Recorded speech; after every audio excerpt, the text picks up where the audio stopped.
Welcome to Tool Bag Channel. This is a tool bag. This is a 2021 GMC Acadia 3.6 liter V6, obviously. Oh boy, and we're doing a coolant temperature sensor today. Now this, if you've looked into it, you know, is a difficult sensor to get to. Right down there, you don't have a clear vertical shot. It's too tight for just a regular socket and wobble extension or anything like that. The connector is too deep to use a regular shallow socket. You won't be able to get it onto there. It's just kind of a pickle. And the usual way to get to this is, well, actually, I don't know what the usual way is. There's one video that I saw of somebody who figured out a pretty neat way to get it out once you already have the thermostat and the fuel rail out and all that. This is thermostat housing. This is the fuel rail. So their method was welding a little extension onto a socket, kind of making a little offset thing and getting it out that way, like a hybrid offset pass-through socket specifically for this purpose. And that worked pretty well. Again, once you already have the thermostat and the fuel rail out. If you're not planning to service these components, then you don't really want to have to yank all that apart just so that you can use your special made tool to do it. What if we could just make a special tool to get it from all the way up here? Let's have a look. Okay, here is what I have confabulated. There are two parts to this. One is a 15 millimeter 12-point socket. If we look down in there, in order for it to fit the connector better, I have used a Dremel and widened this little hole back here behind the splines. So you get behind the splines, there's this part here, it has this little lip that was in the way of the connector. So just on two sides of it, right here and right here, I've taken off a chunk of material so that connector will fit in there without giving us a problem. The other thing I've done is on the back side of it, I've shortened the socket to about 1 1/8 inches. 1 1/8 inches. That's something stupid in metric. Now, this socket will go onto there and it will fit inside of there, but what you still don't have is a way to turn it, remove it. A regular wobble extension will still not fit on this. So I took a cheap wobble extension I had and I cut down the profile like that. So about half of that head is gone, the ball is gone, and then it's cut down like that. And then when you're looking at the vehicle, so I'm standing in front of the vehicle right now, what you'll have is this socket, you can fish it down, get it onto there, and then this, from that orientation, will fit like that. It's a loose fit, but it's only, it's a brass sensor. It doesn't take a whole lot of torque on it. And then from that point, you turn it a little bit, you remove the extension, turn the extension, move it a little bit. That's the idea. That's the plan. Let's go see how it works. All right, let's see where we get with this. So first we have our socket. I'm just going to make sure that I'm lining up those the extra material I cut off inside, making sure the oval lines up with the socket down there. Let's just get some needle nose, slot it down into there. And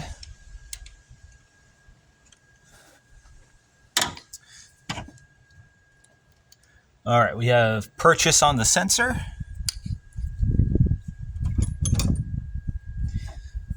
Now, our extension.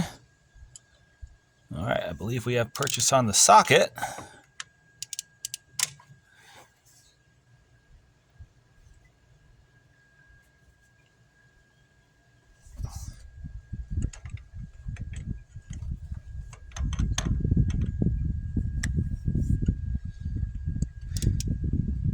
It's actually not too tight at all.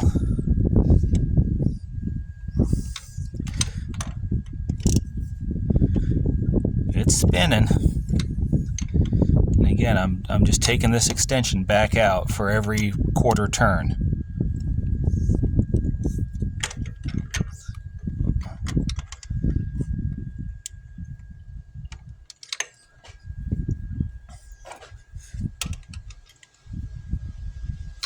Let's see. See if that sensor's loose enough now.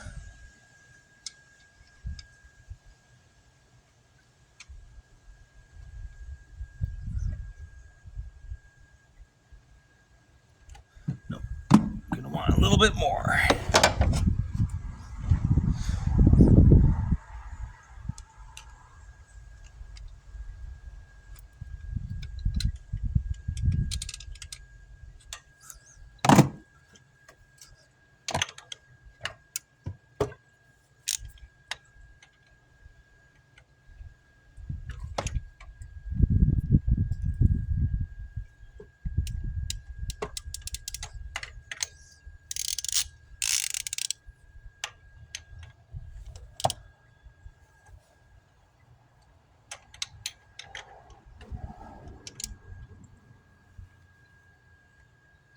And the plan, as far as any coolant that spills out of here, I've already drained the radiator at the little plug on it.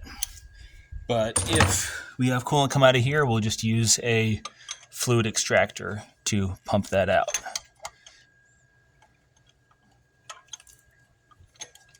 Make sure that there's just not a huge puddle in there.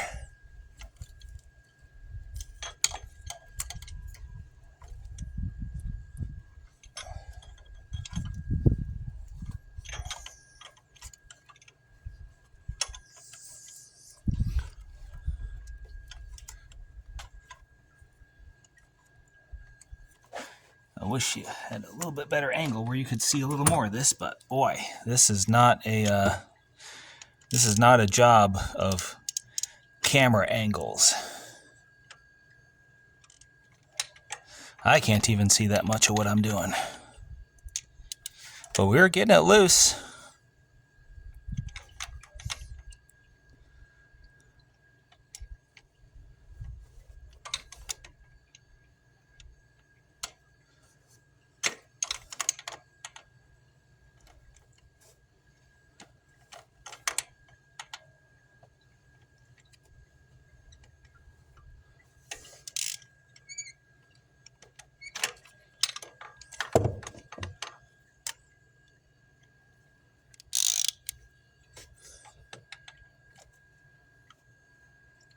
There we go. I think we are all the way loose.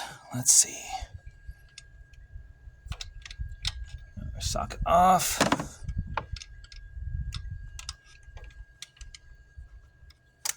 Our longer, thinner pliers here. Oh, it's not quite ready to come out. Let's see if it will with these.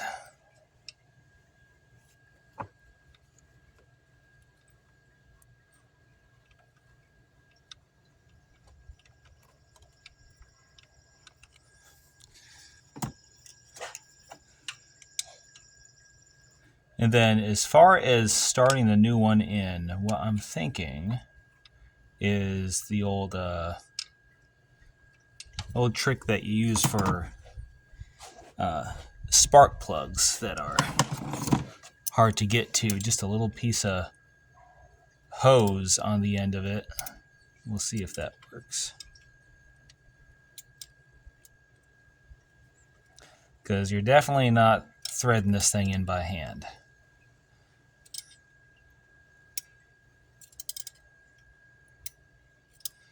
Yeah, now it's loose enough for these to just grab the connector and spin it out.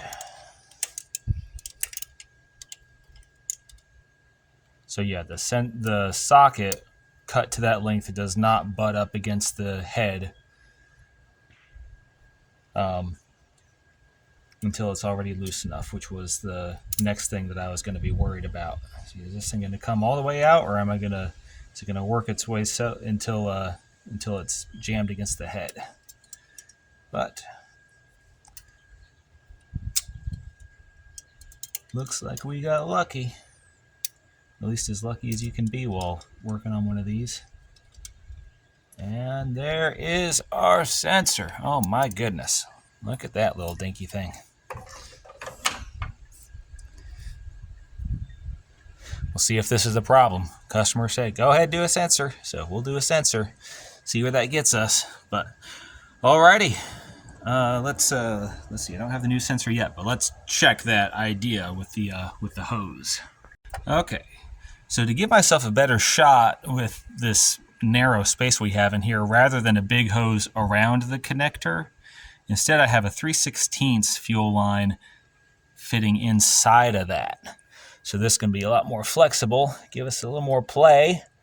So let's get it nosed in there and then just start turning. And the hose is flimsy enough that, you know, basically if we're just turning the hose, it's not going to let us cross thread it. The hose will bind up and twist long before we damage any of the metal. And that's the idea behind using, that's the same reason, or it'll come out of the connector.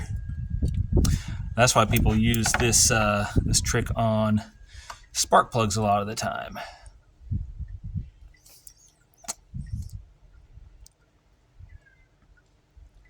Because that avoids the nightmare of a stripped out spark plug threads. Let's get her started. All right.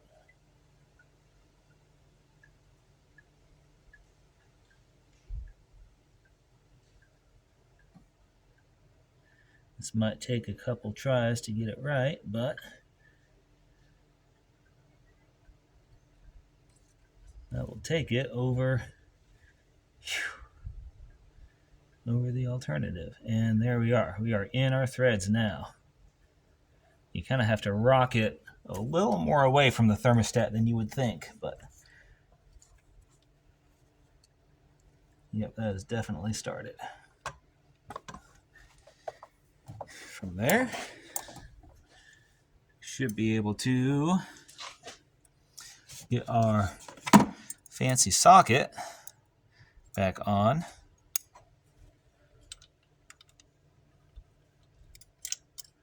Sure enough,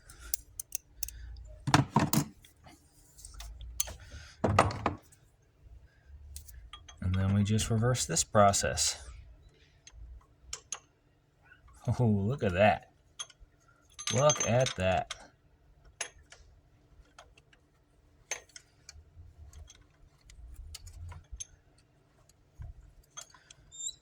Well, I'll spare you the boring rest of that. So I think that's the ticket here. Be sure to leave a dislike, report, and unsubscribe if you hated the video, and we'll see you next time.